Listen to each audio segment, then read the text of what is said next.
Hey guys! Tonight we wander deep into the misty forests of Kaffa in southwestern Ethiopia, where the coffee plant first thrived unnoticed beneath dense canopies and dappled sunlight. Imagine yourself stepping lightly through damp leaves and soft moss, the air thick with the scent of earth and fresh green shoots.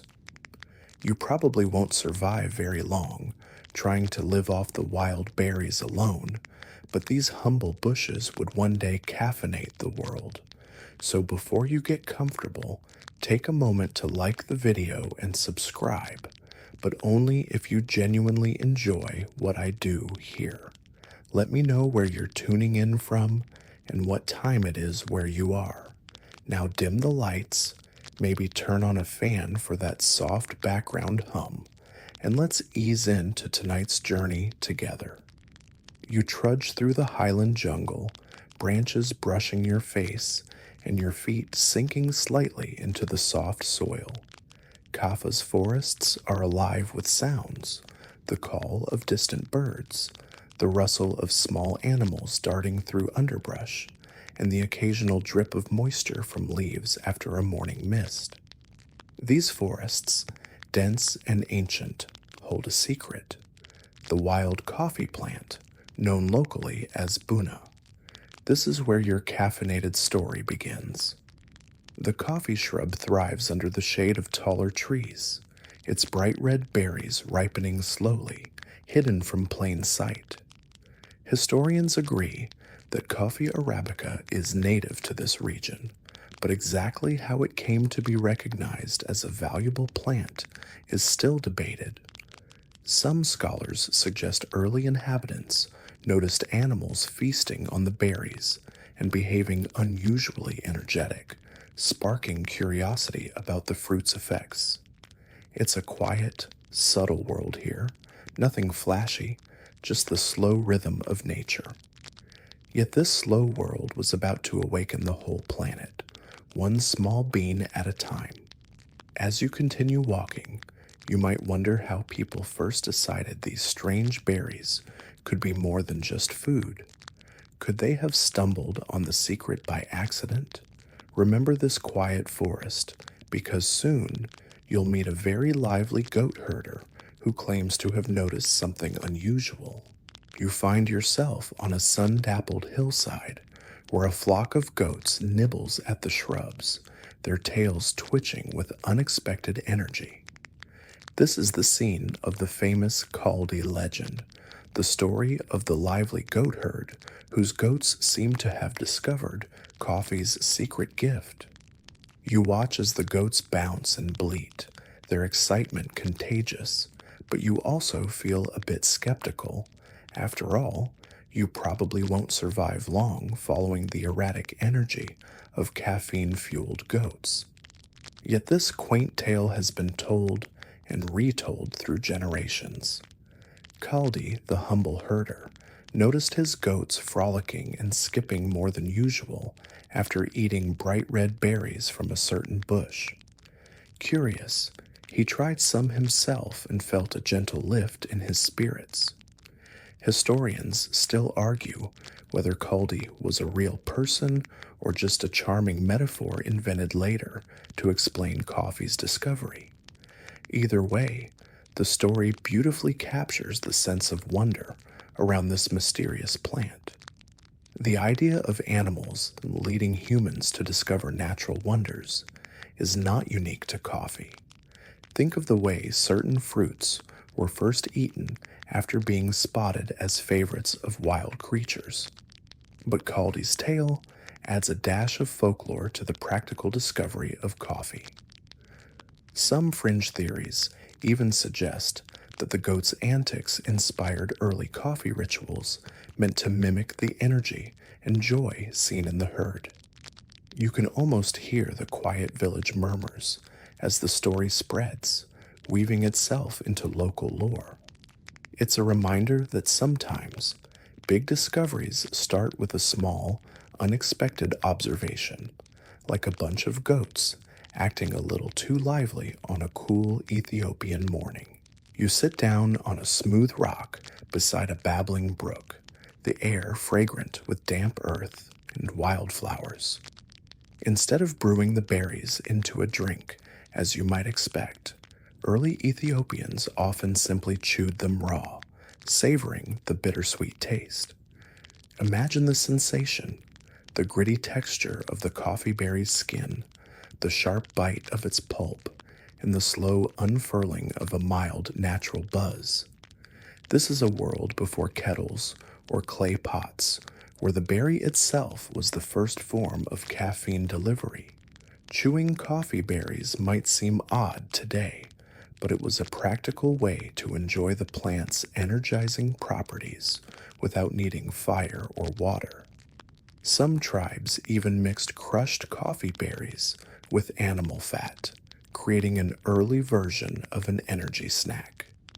You might be amused to picture ancient hikers and hunters snacking on these crude energy bars as they moved through the highlands. Historians still debate whether the practice of chewing berries directly was widespread or limited to small, isolated communities. Archaeological evidence is scant, and much relies on oral tradition and inference. Still, the idea that coffee's earliest use was as a chewy stimulant challenges our modern habit of always brewing it into a drink. Imagine the subtle rhythms of village life, the communal sharing of berries, the quiet conversations as each person chews and savors their own small kick of energy. It's a far cry from the bustling cafes we picture today, but this humble beginning set the stage for a long journey from berry to brew. You might be wondering how people transitioned from chewing to brewing. That, dear listener, will come in the next quiet steps of our tale. For now, savor the idea of those first tentative tastes of coffee, rough, natural, and utterly human. You lean in closer now, feeling the faint hum of a desert breeze as you step into the shadowed courtyards of ancient monasteries, where the first whispers of coffee as a spiritual aid began to take root. The early use of coffee in Sufi rituals marks a gentle turning point from raw berry to brewed potion, its energizing qualities awakening drowsy monks during long nights of prayer and meditation. Imagine the soft clinking of clay cups, the wafting scent of roasted beans mingling with the burning of frankincense, an atmosphere thick with calm purpose.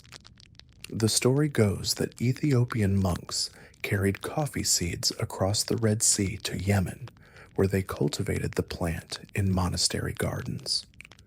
These gardens became sanctuaries of quiet focus and mystical reflection, fueled by coffee's mild stimulant powers. It's said that coffee helped Sufi mystics stay alert through hours of chanting and contemplation, creating a gentle synergy between plant and prayer.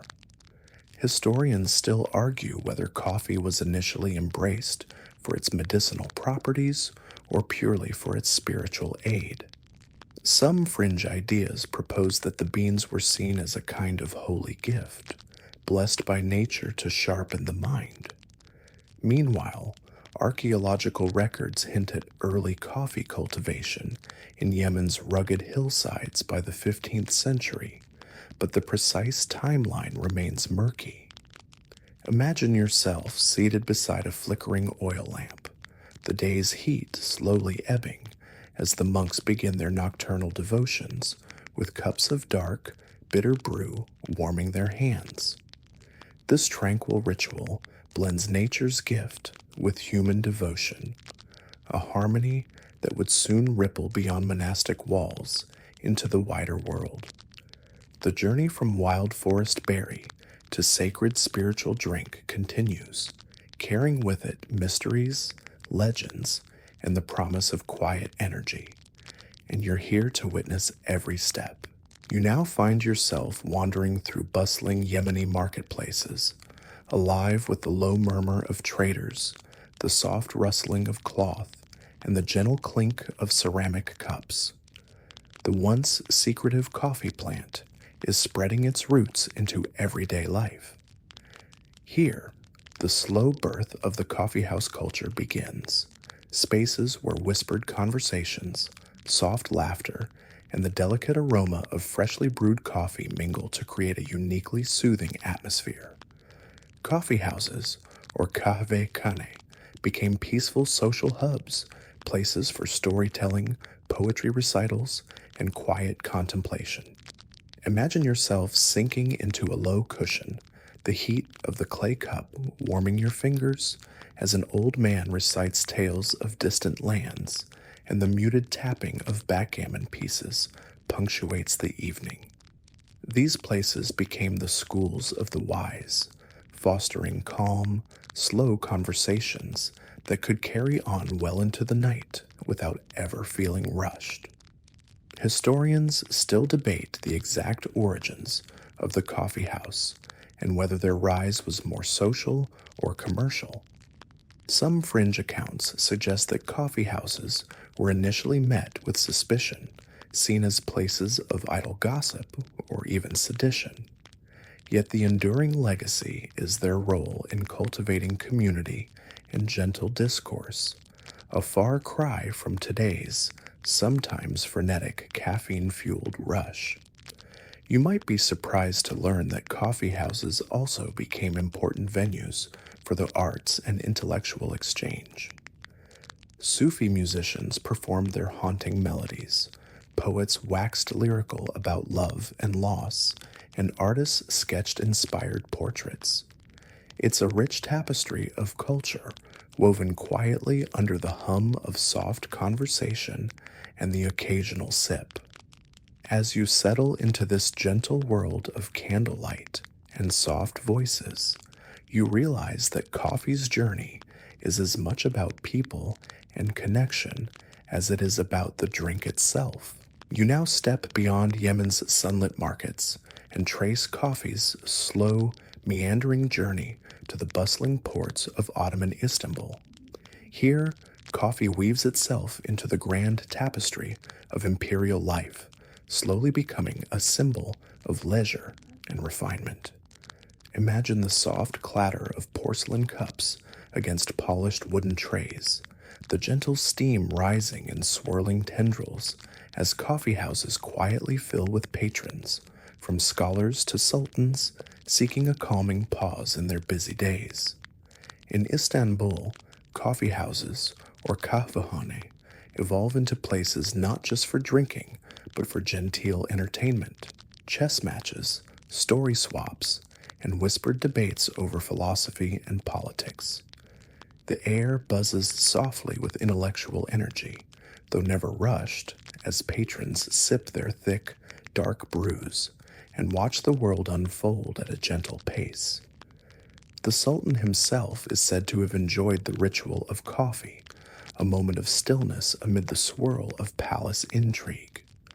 Historians still argue whether the introduction of coffee to Istanbul was primarily through religious channels or trade networks. Some fringe theories even suggest secret Sufi gatherings played a hidden role in spreading coffee culture here. Regardless, by the 16th century, coffee had firmly rooted itself within Ottoman society, its calming presence embraced widely. You might find it amusing that the Ottoman Empire once debated banning coffee altogether, fearing its social gatherings might spark unrest. Yet the drink endured, weaving itself seamlessly into daily life and eventually traveling farther west, crossing continents and cultures. So as you imagine the gentle rhythm of Ottoman coffee houses, the quiet clinking, the low murmur of conversations, you're stepping into a world where coffee is much more than a drink. It's a soft invitation to pause and connect. Now picture yourself drifting westward to the vibrant streets of 17th century Venice, where coffee has just begun to infiltrate European society. The exotic beans arrive by ship, their scent as mysterious as the faraway lands they came from, sparking curiosity and quiet excitement among the city's merchants and nobles. Imagine the warm glow of candlelit salons, the hushed clinks of fine porcelain, and the gentle murmur of conversations as aristocrats savor this novel, a bitter elixir. Coffee quickly becomes a symbol of sophistication and modernity in Europe, a beverage enjoyed in the slow, deliberate style of refined conversation and intellectual exchange. Early European coffee houses pop up, much like their Middle Eastern predecessors, becoming serene havens for artists, writers, and philosophers. You might picture a softly lit room filled with the faint scratch of quills and the rustle of paper, punctuated by quiet sips of coffee. Interestingly, some early Europeans feared coffee's mysterious effects, dubbing it the bitter invention of Satan. Yet by the late 1600s, coffee had won its place alongside tea and wine in polite society. Historians still debate the precise timeline and impact of coffee's arrival across different European cities, with fringe theories suggesting secret societies helped spread its popularity. One quirky fact: Venice was among the first to import coffee in significant quantities, partly thanks to its status as a trading powerhouse and cultural crossroads. The beans soon made their way into recipes, medicines, and even cosmetics, slowly becoming woven into everyday life. As you picture Venetian nobility relaxing with their cups, you step closer to understanding how coffee's calm yet invigorating allure crossed oceans and eras, inviting new rituals and quiet moments across Europe. You now settle into the calm streets of London in the late 1600s, where coffee houses, nicknamed penny universities for the price of admission, buzz quietly with the exchange of ideas, news, and polite debate.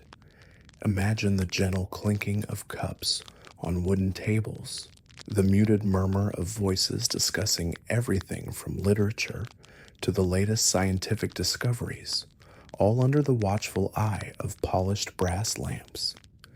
These coffee houses quickly become hubs for intellectuals, writers, and businessmen alike, places where ideas percolate as smoothly as the dark brew. Gentlemen and ladies sip slowly, savoring not just the taste, but the unhurried rhythm of thoughtful conversation. The air carries faint traces of tobacco smoke and the faint scent of leather-bound books, a cozy blend that encourages relaxation and curiosity. Interestingly, some coffee houses specialized in particular topics. One might quietly discuss politics, while another focused on commerce or poetry. Historians still debate how much these spaces truly fostered democratic discourse versus reinforcing social hierarchies. A quirky tidbit: coffeehouse proprietors sometimes employed runners who would deliver letters and news across the city, turning these cafes into early information networks. You might find it amusing that coffee houses were once viewed with suspicion, accused of encouraging idleness and gossip. Yet their calming environment and role in spreading knowledge proved invaluable. Picture yourself nestled in a corner, the world outside muted as the warm drink steadies your thoughts. London's coffee houses transformed not just drinking habits, but the very pace of social life, inviting a gentler, more reflective way to connect and unwind. Now, drift into the quiet charm of colonial America in the 18th century, where coffee begins its slow transformation into a daily comfort and social lubricant. Imagine a wooden kitchen table, the morning sun filtering softly through curtained windows, and the gentle hiss of a kettle on a hearth preparing your first cup of the day. The pace here is slower, the atmosphere filled with the soft creak of rocking chairs and the low murmur of family conversation. Coffee houses pop up in growing towns, serving as calm meeting places for revolutionaries and townsfolk alike. Picture men and women gathering with their steaming cups to discuss news from afar, political pamphlets spread quietly across tables. Historians still argue whether coffee houses were more instrumental in fostering revolutionary ideas or merely served as social hubs for ordinary folks. A quirky colonial tidbit, coffee was sometimes preferred over tea, not just for taste, but as a quiet protest against British taxation on tea. You might smile imagining colonists raising their cups in soft defiance, their rebellion brewed gently alongside the coffee. On a daily life note, coffee rituals were often intertwined with homemaking. Slow mornings spent grinding beans by hand and savoring the rich, comforting aroma that filled the room. This slow-paced ritual provided a grounding calm amid the bustle of colonial life. As you imagine this gentle blend of caffeine, conversation, and subtle rebellion, you're stepping into a world where coffee was both a practical comfort and a quiet symbol of a new way of life. You now glide into the quieter moments of the 19th century, where the Industrial Revolution hums softly in the background, and coffee becomes a comforting constant amid rapid change. Imagine the early morning light filtering through factory windows, the scent of roasting beans mingling with the faint clatter of machines, and workers pausing gently to sip their brew before the day's labor begins. Coffee houses evolve, catering not only to the elite, but to the growing urban working class. Picture wooden benches and gas lamps casting a warm glow, the low murmur of voices sharing news, or simply resting in companionable silence. These places offer a momentary escape from the relentless pace of mechanized life. Historians still debate whether the rise of coffee culture helped mitigate industrial stresses or simply marked a new dependence on caffeine's steady pull. A quirky note: some early coffee manufacturers began marketing instant coffee powders and concentrates, promising a quick yet soothing cup for busy workers, a kind of 19th century convenience food. Interestingly, Victorian-era wellness manuals often recommended coffee as a mild stimulant to help with insomnia, a paradox many found comforting. You might imagine an exhausted factory worker finding solace in a warm cup, the bitterness easing worries, even as it perked up the senses. Coffee's slow infiltration into everyday urban life brought with it new rituals and comforts, gently knitting together the fabric of an ever-accelerating world. Now, drift softly into the quieter corners of early 20th century Japan, where coffee, still a relatively new arrival, blends gently with centuries-old tea traditions. Imagine a softly lit cafe in Tokyo's Ginza district, its wooden floors creaking lightly underfoot, the delicate clink of ceramic cups echoing in the calm air. The aroma of freshly brewed coffee mingles subtly with the scent of tatami mats and blossoming cherry trees outside. Coffee houses here offer a tranquil escape from the city's growing bustle, places where patrons can sip slowly and reflect. You might picture men and women in traditional kimono quietly enjoying this imported luxury, appreciating its novelty and calm. Historians still argue how much Western influence shaped Japan's coffee culture versus a uniquely local adaptation. A quirky cultural tidbit: Japanese coffee makers developed precise brewing techniques, almost ritualistic in their care, emphasizing patience and mindfulness, turning each cup into a slow meditation. It's said that some cafes played soft koto music, enhancing the calming experience.